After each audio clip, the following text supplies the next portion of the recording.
till it's kind of a milky white. Next, we'll take the pH indicator solution that comes with the kit and add 3 drops and mix it together.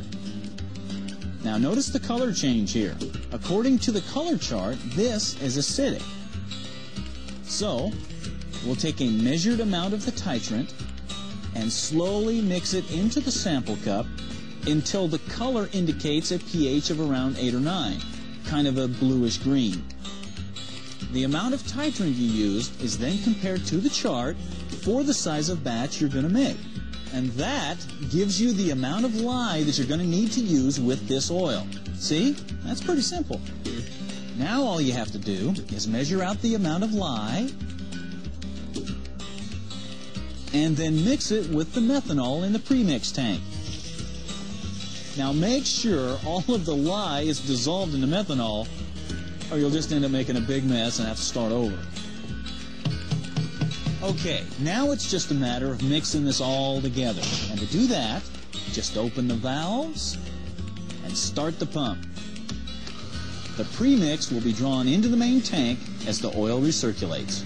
Now, once the 2 components are blended together, it all needs to mix for an hour. So, just reset your valves, set the timer,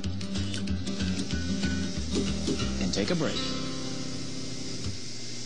Basically, what's happening here is the lye will break apart the oil molecules.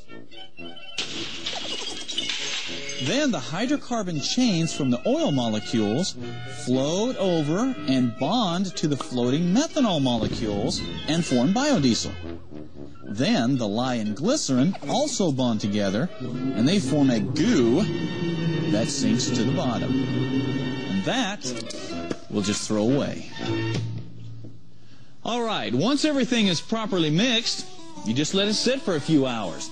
That allows all the glycerin to settle to the bottom. Now obviously you don't want that in your fuel, so all you have to do is drain it out.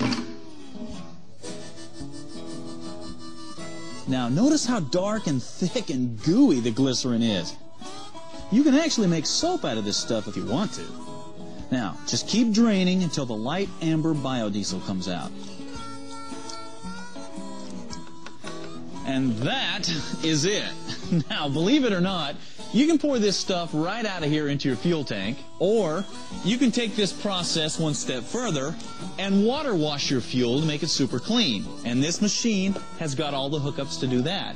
But either way, you're looking at about 20 gallons of biodiesel. Now, come on.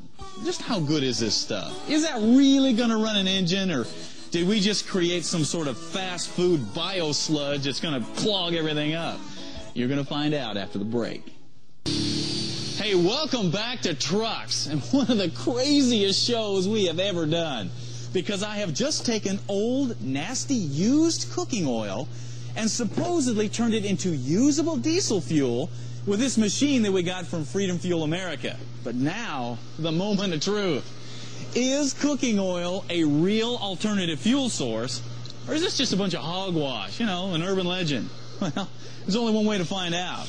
We need to put this in a truck, but not just any truck. No, it needs to be a real truck. That truck.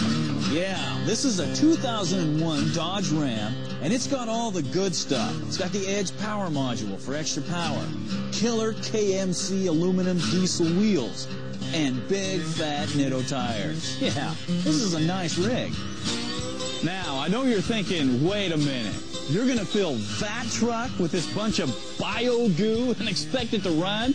Well, yeah. Matter of fact, I have completely drained the tank, so the only thing in here is going to be this bio goo. Because the point here is to show you how good biodiesel is, and if it'll perform.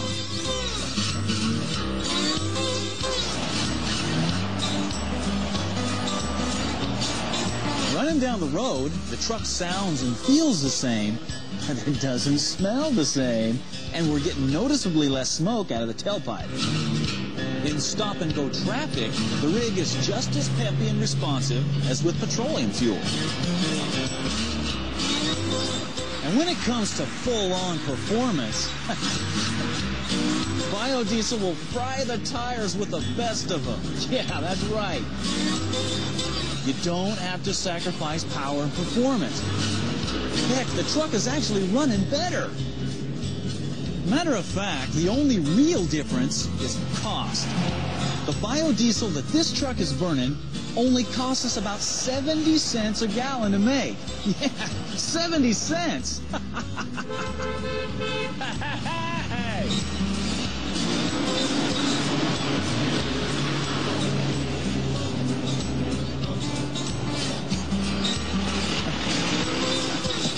Now guys, are you grasping this? I'm talking about low price, performance, and reliability. And the best part is, it smells like a big French fry cooker going down the road.